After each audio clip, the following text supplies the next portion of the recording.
Precisamente hemos preparado unos cuadros para ver cuál es la situación aquí en nuestro país, no solamente por el tema de las lluvias, sino también por los sismos, los posibles daños en un sismo de 8,8, que es lo que se está hablando mucho.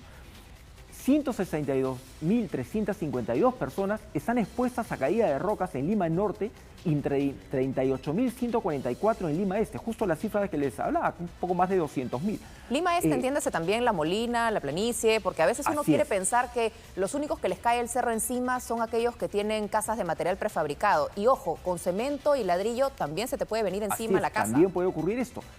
2.836 damnificados, que es lo que podría haber por derrumbes en Lima Centro. 127.024 personas expuestas al arenamiento del suelo en Lima Sur. Estamos hablando de distritos como Villa El Salvador, por ejemplo. O sea, estos ríos que tienen muchas extensiones muy arenosas y es muy peligroso. Y aquí sabe lo que hemos hablado hace un tiempo de la zonificación y de los permisos para poder construir casas, zonas que tenían autorización para 2 pisos, pero ahora ves casas de 4 o 5 pisos, edificios de hasta 7, 8 pisos. ¿Qué más tenemos? 87% de los centros de salud están en exposición muy alta. Eso debido a también a que tenés hospitales con estructuras antiguas, algunos con mucha cantidad de pacientes. 92% de instituciones educativas están en exposición muy alta, no solamente colegios, escuelitas, universidades, institutos. 17% del patrimonio histórico se encuentra en un riesgo alto. También, lamentablemente, en muchas ocasiones no se les ha dado un mantenimiento. Mire, sin irnos muy lejos, el Congreso de la República. El Congreso de la República hoy tiene áreas cerradas por defensa civil. Antes, cuando los periodistas íbamos a cubrir, podíamos subir a todos los pisos. Hoy en día hay lugares que ya están cerrados, que hay problemas de aforo, que no pueden las graderías resistir tanto peso. Y uno se pregunta, ¿hay algún plan, por ejemplo, de refaccionar realmente el Congreso, el Parlamento Nacional, más allá de que gasten en bonos, en viajes, en hoteles, en trago? Hay un plan para que no se caiga encima en televisor. Claro, eso sí están preocupados, pero para que se caiga el edificio, eso no hay ningún problema. Así es, eso es secundario, ¿no? Lo importante es tener un buen televisor, al menos en algunas oficinas del Congreso. Pero creo que tenemos más información en un gráfico, pero es una situación preocupante por la gran cantidad de personas que están expuestas. Mira, el 67% de las viviendas son construcciones informales aquí en el Perú, o sea, construcciones que se han ido ampliando recurriendo al maestro de obra, que puede ser una persona muy capacitada, pero no hay un estudio exacto, un estudio técnico del suelo o de la misma edificación. Más de 500.000 viviendas podrían colapsar. El peligro, lógicamente, se centra en distritos como Callao, Provincia Constitucional, Comas, San Juan del Lurigancho, Villa María del Triunfo, Villa El Salvador, Rímac, El Agustino, El Cercado y Breña. Esto solamente en Lima. En Lima, claro. Ahora, si empezamos a ver en todo el país, me imagino que la cifra que podríamos encontrar ya son cifras de espanto, porque lo hemos visto ya con inundaciones muchas regiones del país. O sea, el año pasado, entre marzo y febrero, quedaron totalmente anegadas. Incluso en municipios que recién habían inaugurado obras, que terminaron convertidas en piscinas municipales. Pero es que nosotros estamos preparados para nada. El plan es que no hay plan y vamos a tener que reaccionar. Y uno dice, ay, qué dramático, se ponen alarmistas con este sismo que no llega. Gracias a Dios no llega, pero el problema es que algún día, no sabemos cuándo, si estaremos ni siquiera Rolando y yo en este mundo, o quizás sí, pero ese sismo va a llegar inevitablemente porque somos un país sísmico, estamos en una confluencia de placas tectónicas, del Círculo de Fuego del Pacífico, diferentes razones por las que ese sismo va a llegar. Y el problema es cómo lo vamos a afrontar, si nos va a colapsar todo, nos va a colapsar los hospitales, nos van a colapsar las escuelas, nos van a colapsar las casas, nos va a colapsar el sistema de agua y desagüe, nos va a colapsar todo, hasta las ideas por parte de nuestros líderes que no están pensando en prevención, que tienes autoridades cuando vienen a dar entrevistas, porque nuevamente, cuando se le preguntaba al ministro de Educación, le preguntó Mónica, ¿cuál sería un mea culpa de ustedes para la crisis económica que no resuelta? Haber invertido tanto en la prevención del fenómeno del niño, nos contestaron. O sea, invertir en prevención fue un error para el gobierno. Así, un desperdicio. Y después cuando ocurren estas tragedias, ahí viene la lamentación, ¿no? Viene, bueno, que no, a echarle la culpa, no es que yo recién me siento. Con muchos alcaldes, ¿recuerdas? Muchas autoridades el año pasado decían lo mismo, no, es que recién nosotros hemos había revisado mi correo. Sí, no, recién estamos me llegó aquí, el mail. Hemos visto que hay máquinas, pero no sabíamos que estaban malogradas. Explicaciones de verdad que son increíbles, no sabíamos de esa situación. Se supone que son personas que postulan a un cargo para ser elegidos y son de esa región y no saben en qué situación se encuentran, bastante difícil de creer. Más aún porque vemos en este momento que muchas, bueno, son alarmistas, ya quieren dar miedo. No, o sea, el tema se trata de una realidad latente, de algo que en algún momento puede ocurrir, no sabemos cuándo, puede pasar, pero ¿qué pasa si cierto termina ocurriendo? Muchas de estas personas se encuentran en esa situación.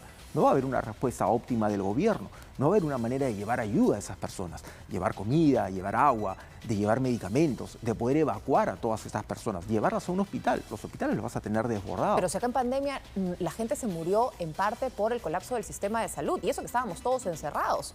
Probablemente si hubiese habido algo más de apertura, la situación hubiera sido todavía más crítica. Teníamos, creo que 200 ventiladores, no llegábamos a los 1000 ventiladores. Ni siquiera había camas UCI. No había camas UCI, no había personal para atender las camas UCI, no había cómo llevar los alimentos para las ollas comunes que se generaban, las municipalidades no tenían ni un padrón concreto de a quién entregarle, cómo entregar.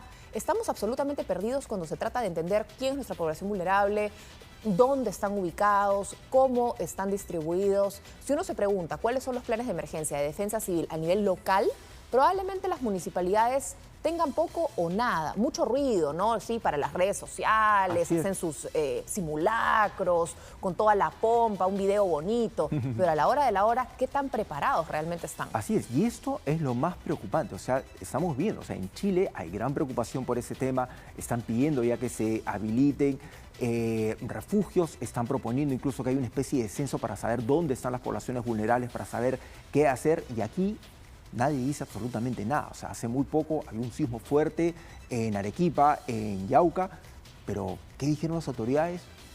Nada, o sea, silencio, sí, pues, es esporádico, puede pasar, no hay que alarmar a la gente, no hay que asustar a nadie, o sea, no hay que generar miedo. Pero cuando eso pasa, luego te encuentras con el que no tenemos el hospital, no hay posibilidad, no hay ambulancias, la pista está rota y no puede llegar la ayuda, no hay un helicóptero, no hay esto, no hay el otro, no se tomó precaución, o como decían, ¿no? Bueno, se gastó mucha plata en otra cosa y en eso no. Entonces ahí es donde viene el reclamo, ¿no? Pero si el otro día hubo este sismo a partir y que se generó una alerta de tsunami y sale un ministro a decir, ya se acabó la alerta de tsunami. Y tuvo que salir la Marina a decir, un momentito, no se ha acabado la alerta de tsunami.